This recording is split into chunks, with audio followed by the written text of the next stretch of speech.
Since it's the Shir before Rosh Hashanah, next week, Sunday night, is already Rosh Hashanah. So I wanted to speak a little bit about the Shofar Gadol. It says that famous pasuk we say in Musaf of Rosh Hashanah, Vaya b'yemahu yitaka b'Shofar Gadol. The Moshiach comes, he will blow with a great shofar, and those that are lost in the land of Asher, those that are stuck in the land of Mitzrayim, will come and bow down to Hashem in the holy mountain of Yerushalayim. Now, there's a lot to speak about the Shofar Gadol. I'll be very honest with you. I'm going to really just scratch the surface. I didn't have time to get into it in a very deep way. We have, first of all, a few psukim that speak about it. We say them in the Musaf of Rosh Hashanah. We say that when the Mashiach will come, we'll hear the great Shofar, Chizkiah Shofar Tishmo.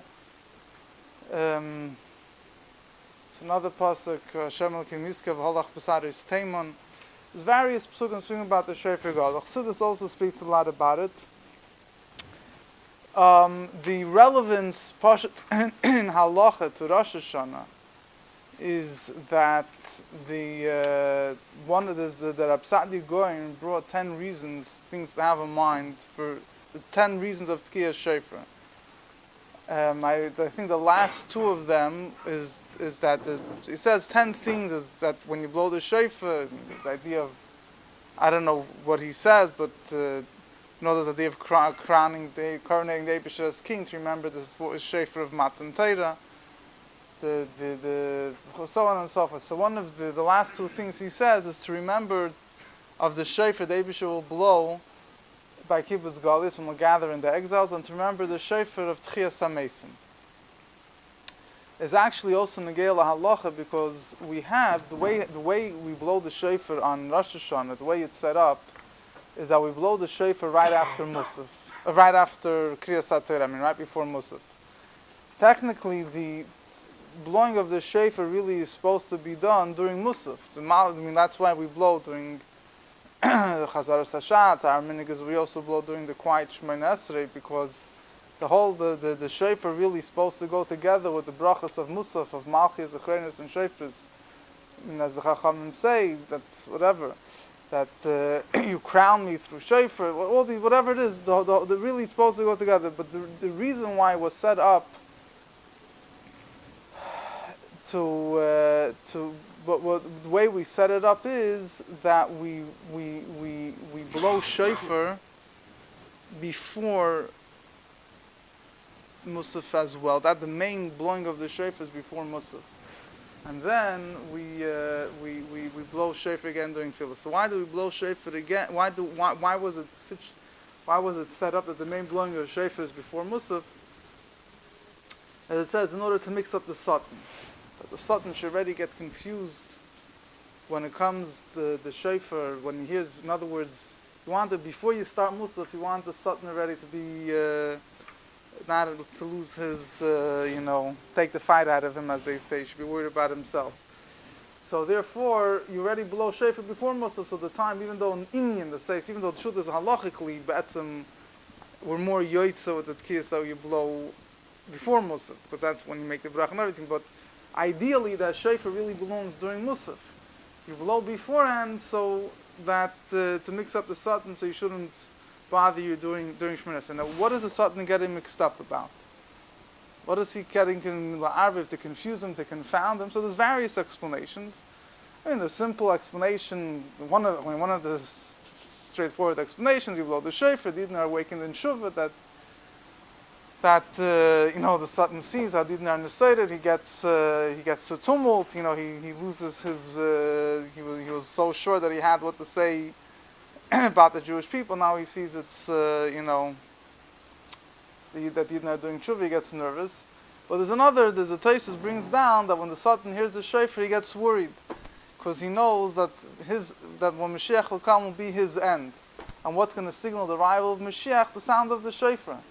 So he gets very worried. He says, he starts worrying about himself. If he's scared for his life, he doesn't really have the the stamina that's needed to go and fight, to be mekatric, say negative things about Yidden. So this is Pashat, in other words, the connection of the Shofar with Moshiach plays itself out in halacha and in the way we blow the shofar and the way it's set up. We try to confuse the Satan. It's like this: once you blow the shofar, then he's in ganzen tumult. So then by Musaf, he completely loses himself. The stam interesting word I've seen that the question could have many answers, but this particular answer is good to keep in mind. Question is, a Satan hears the shofar every single year Rosh Hashanah, and every single year he's afraid, today I'm going to be wiped out. And that's a separate thing. So the word is, so every year he hears the same thing, and so you're blowing this time again. What are the chances that this time is Kentucky going to happen? I mean, the truth is that I mentioned in the past, logically, really, something that's supposed to happen, more times have passed where it didn't happen, more of a chance that as time goes on it will happen. But anyway, the word is the sudden Taka believes when he Taka takes it serious. He hears the shofar, Mashiach is coming. He doesn't have we have the he doesn't have the Yetzer Hara. Satan doesn't have a Yetzer Hara. We have a Yetzer Hara, so he tries to put us to sleep. Satan doesn't have a Yetzer Hara. He takes it seriously.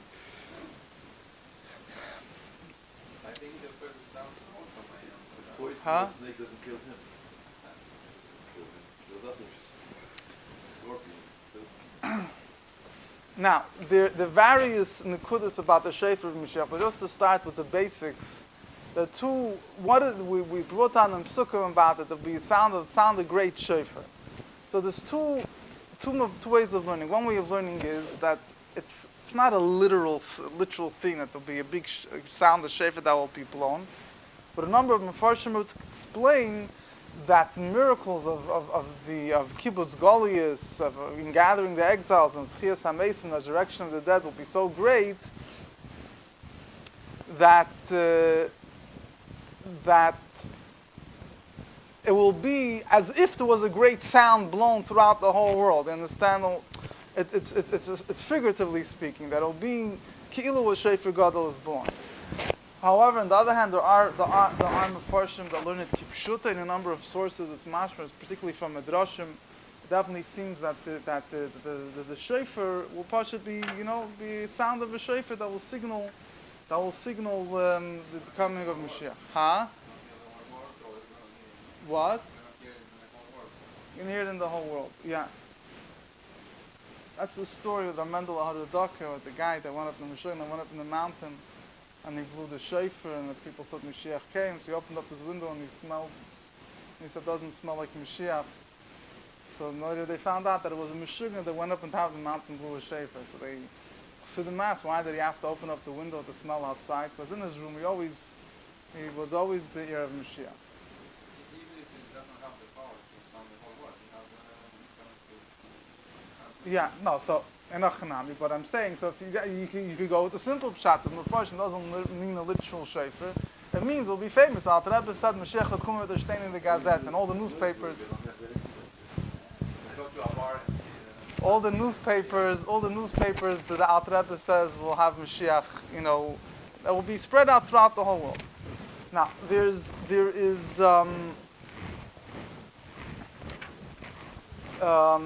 are other discussions over here. One famous medrash that's pretty famous is that the shofar comes from the Eli Shel Yitzchak, the ram of Yitzchak. One of the connections in general of Tkiyah Shofar to Rosh Hashanah is to remember the merit of the Akedah. So it says that everything that was from that ram, nothing was for nothing, and every part of the ram was used for something. Because the veins were used for the harp of David HaMelech. The skin was used for Eliyahu HaNavi. He had his belt, his Aderes Eliyahu, made from some type of skin. And it lists a number of things, and it says that the right horn was used by Matan Torah. It says it was the sound of a shofar. The left horn, was used by Matan Torah. and the right horn will be blown when Mashiach will come. You already see that obviously there's a mile over it. The shofar that will be blown when Mashiach will come regarding the shofar that will be blown by Matan Torah. Now, what's pshat exactly in this? So you have a Ramban. He asks a question. He said he doesn't understand. The ram of Yitzchak was completely burnt up. So what does it mean? The Medrash is saying that all these things, there was korban oil, was completely burnt. All these things were used. So he says, the Ramban and other, the Rabbeinu B'chai, a number they say that Einach Hanami was burnt up, but then the Eibishter reconstituted it, reconstructed it. So that's one approach that they use. There is, however, the Maram of Prague, he says, no one ever had a mind, he says, that we mean the physical horn of the ram of Yitzchak was, he says that he says the ram of Yitzchak, we know, saying Pirkei Yavis, one of the things that were created in the 6 days of creation, Erev Shabbos Bein HaShmoshes, was created by twilight time. Erev Shabbos Bein HaShmoshes. So it's known, discussed a number of sources. The Rebbe speaks about it in the Sichos also. Those things that were created at that time, you have, let's say, the mon, or the shamir worm, or the luchos. These were things that were physical but spiritual at the same time. In other words, they had a supernatural quality to them as well. So he says that the ram, it's a supernatural thing. You look at Medrashim, it says that the ram lived from Sheshis and Mebreshis on the 6 days of creation until the Akedah, over 2,000 years. So he says it's a spiritual thing. It was obviously a physical ram, but it was a spiritual, however, it doesn't trace exactly. It says the physical ram was burnt, but the spiritual koyach of the ram was still, it's... Huh?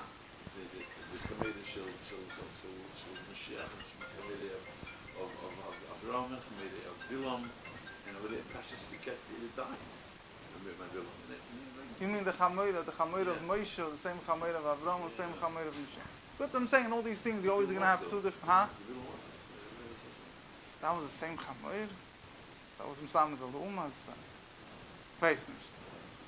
So, there's always going to be, in these types of Agad, there's always going to have those that explain it literally, that it's a miracle. Those that explain it, that it's conceptually, that it's... So, he says no one ever thought that it means a physical shofar. It's a spiritual shofar, good.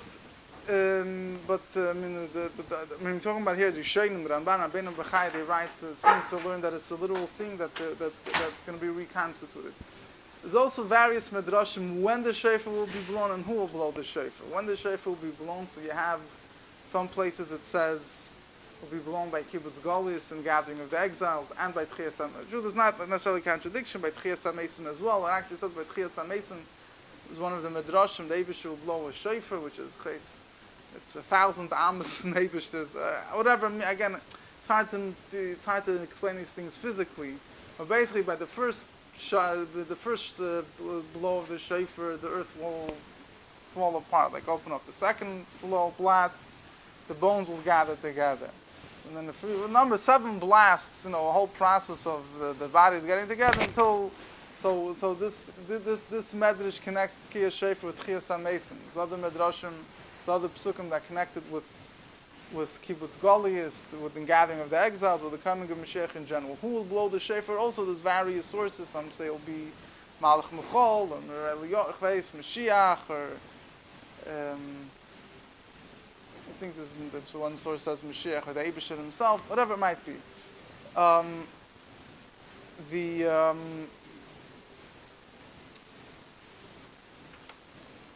The Chassidus speaks a lot about this also, but before I get to before I get to Chassidus, I just wanted to say the interesting thing, maybe I'll say it after we say the word of Chassidus, is that, first of all, the Rebbe spoke about the last Rosh Hashanah Maimer that was Zeichet Rebbe's Magia so far was a Maimer discussing, was in the beginning of Tavshin Chav Ches. Tavshin Chav Ches was after the 6-day war. And then the Rebbe spoke a few Maimorim over here regarding the Shofar Gadol. And the Rebbe spoke, I didn't have a chance to learn it very well now, but the Rebbe spoke a lot about the Rebbe spoke was also a sikha that Rebbe spoke about at Barichas, about the miracles of the 6-day war, and interesting, the whole tzvika, the Rebbe had my modern then, had 3 my modern mitaka b'shefar gadol. The Rebbe said that Yavin Chassidus speaks,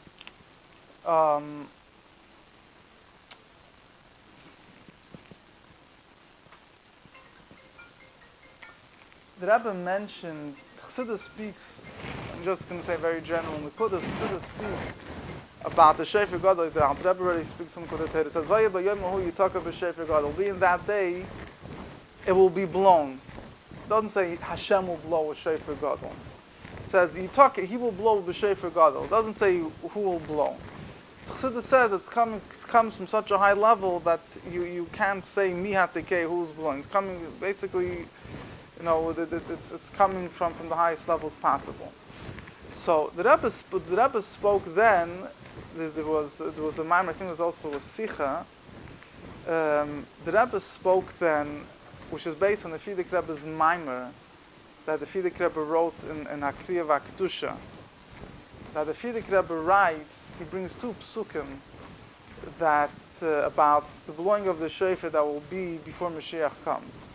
He says one pasuk is Hashem Elokim HaShofar Yiska V'Olach B'Saris Teimon. The Eibush will blow the shofar and will go with the saris, the storms of Teimon.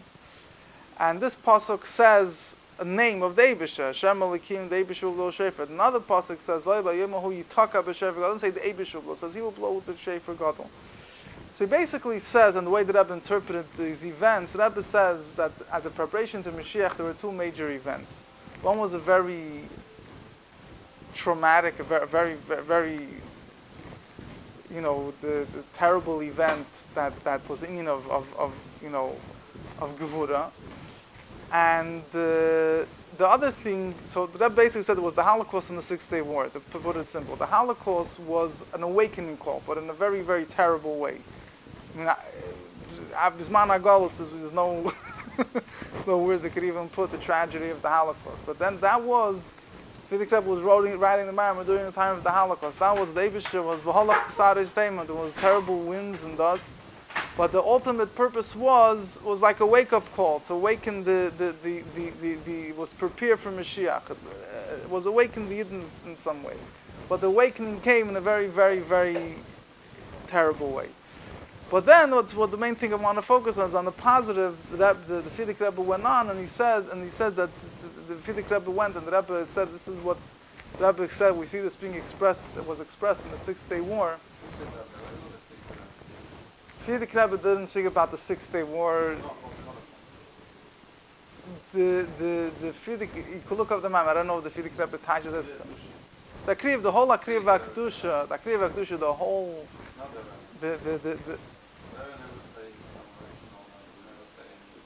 that what? The Rebbe still called it Chavli Mashiach a number of times. Yeah. The Rebbe called it Chavli Mashiach. Tavshin and Aleph, the Rebbe wanted to be mevatel the whole thing completely. The Rebbe said we don't, whatever. But early years, the Rebbe called it Chavli Mashiach. So basically, the Fidik Rebbe, you can look up the Lush, and Fidik Rebbe writes Bekitz, he doesn't type, but he says the whole Akriya V'Aktusha was written during that time. Fidik Rebbe was saying this is Chavli Mashiach, that it's a wake-up call for even in America to do Torah mitzvahs. Very, very powerful words. So he says that after this negative wake-up call, there will be a wake-up call in a very, very positive, loving way, and that it's not going to force Yidden out of Galus, but it will awaken within them the desire that they should go out of Galus. So he says that in order to awaken every single Yid, to awaken this Nekudas Hayadis, to awaken this Pintal Yid, obviously the awakening has to come from a very, very high level. Any level Chassidus calls Giluyim, any level spiritual level above still has some limitation how much it could affect this physical world. But in order to awaken, every single Yid, so then it has to come from basically a level that can't be defined by a level. There's no name. Kabbalah explains when you have names of the Eibishter, it's a certain level that's being discussed. But then there's Anoichi. Anoichi, the word Anoichi has no Kedush, it's Hashem Himself. But Hashem Himself can't be defined by any word. So basically the awakening call comes from the Eibishter Himself. And that awakens even those that are completely lost. So in these Maimorim, the Rebbe was explaining that the Rebbe was not negating the physical manifestation of a Shofar Gadol, but the Rebbe was definitely explaining the idea of a Shofar Gadol within the context of a very strong inner awakening.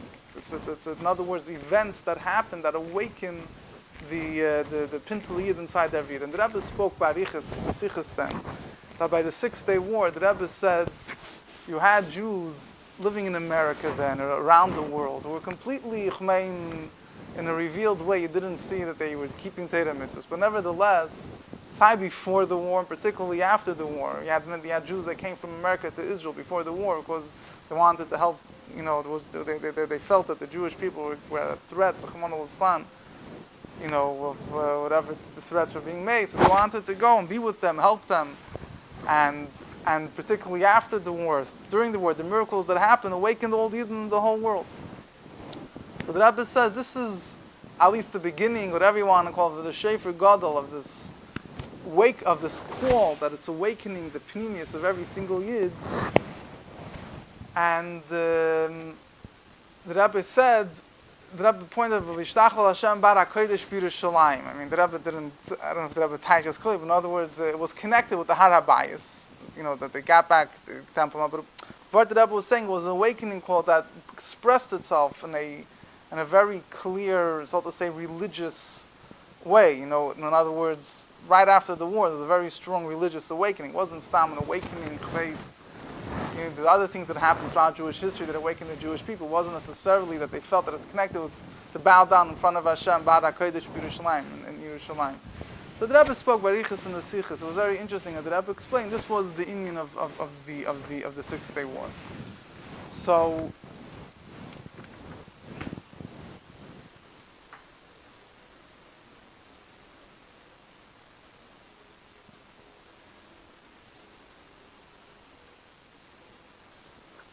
the Rebbe, in the Maimon, the Rebbe was Magia for Rosh Hashanah, Rosh Hashanah, Tavshin Beis.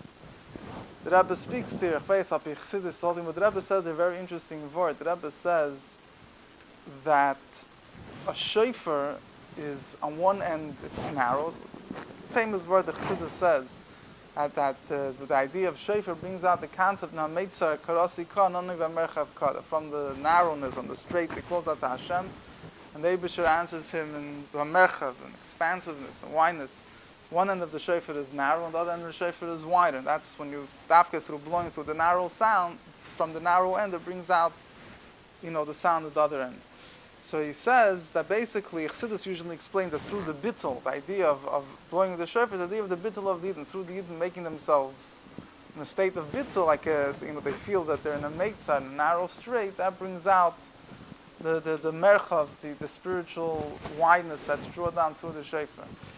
But the Rebbe says, interesting thing, he says that the etzem fact that there's a oivdim and idochem beretz Hashem, in other words, the kavon and the fact that Yidden got stuck in Golus, so lost in Golus, which the whole kavon of that is that through this strait, you think about it, the Jews don't even know that they're Jews, and they're so cut off from their source, is that this should awaken this fact that they're in that the Golus is so narrow, that itself draws down the Gili of the Shofar Gadol. That itself draws down the revelation of Mashiach. So, then the Rebbe gave it, when the Hero of the Maimon is even more interesting. The Rebbe says that a Yid has to realize that his whole avoid, the true bittul is that a Yid realizes that his whole avoid, the tutuv, is nothing. It's if he thinks that through his avoid, that he does something, that he has to feel, everything is being done mitzad Eibusher, that he himself, he's complete bittul, that he doesn't feel that he has any that it's he's being mevatel himself. So the Rebbe says, that the avoid at the end of Golus is that a person has to have the recognition that everything that he's accomplishing through his avoida is not coming from him, it's not coming from his milas. It's coming from the nesinas koyach mo maila. He says a person could think that if he looks at himself that he's a nothing, like the narrow end of the shofar, so he'll, how does bittul work with self-confidence, with So the Rebbe says it doesn't, on the contrary, it doesn't cause him to be any weaker in his avoida. But on the contrary, when his whatever he does is based on himself, so then it's limited to his understanding, to his capabilities. But when he recognizes it comes from the Eibishter, so then it's not coming mitzad his koiches. He doesn't mitzad the koiches of Elokus. This is a concept explained in other Maimorim of the Rebbe, that at the end of Galus, the avoida that a Yid does is, if you think about it, it's not shaykh for you to do his avoida. The avoida is coming mitzad the Eibishter. It's in a certain sense, it's the ultimate bittul of the Yid, that whatever he's doing, it's not coming mitzad his capabilities at all, mitzad the Eibishter's capabilities. So that, the Rebbe explains, that's that a Yid, that's in the avoid of a Yid, that's what it means that he should put himself in a meitzar, he should put himself in a straight, means that he should come to recognition that he's completely nothing. And that draws down the highest revelations. That draws down, so I'm saying as a joke, when you do no avoida, when you realize that we're in Galus, that itself draws out, you'd have to think about it, but in other words, the fact that we're nothing, that itself draws down brings out the Shofar Gadol. Anyway, huh? Yeah, but I just wanted to finish off with two vertlach, and it's connected with what we spoke about before. That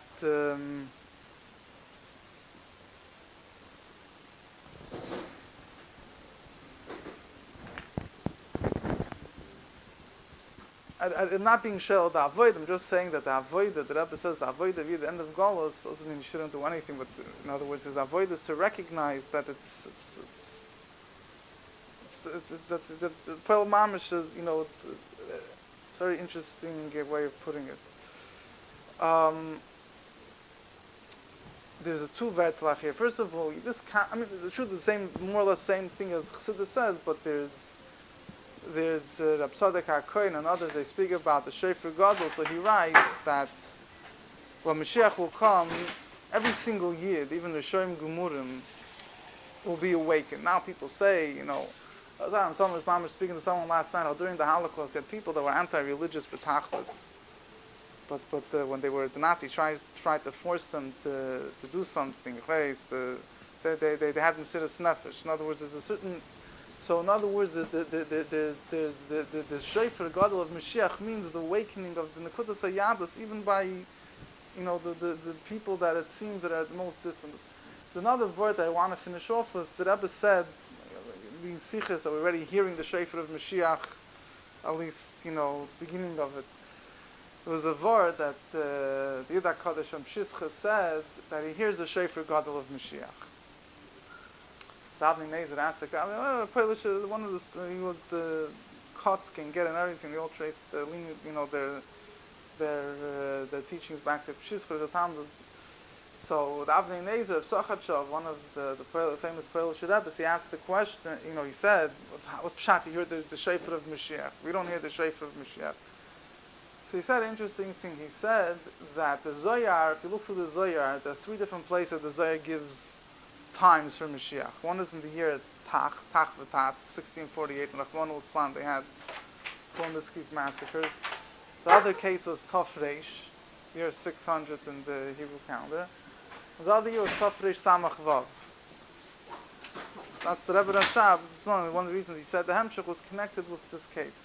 So he says each case was true, and there's four worlds, Atzilus, Bria, Tzira, and Asiya. So the three kitzim in the Zohar, one was for Atzilus, Bria, Tzira. He said the kates in Asiya we're still waiting for it to materialize. So he said that the Yid HaKadosh L'mayla in the higher worlds already have the Shofar Shel Mashiach. In other words, and as in all these kids in end times, spiritually in spiritual worlds, the revelation of Mashiach was coming more and more down. We need to hear the Shofar of Moshiach Ba'asiyah, physically, down here. So, Yehi Ratzon, it should be taken from Yad Mamish. Like, from the Ksiach Simateva, Shana Teva Mesukah.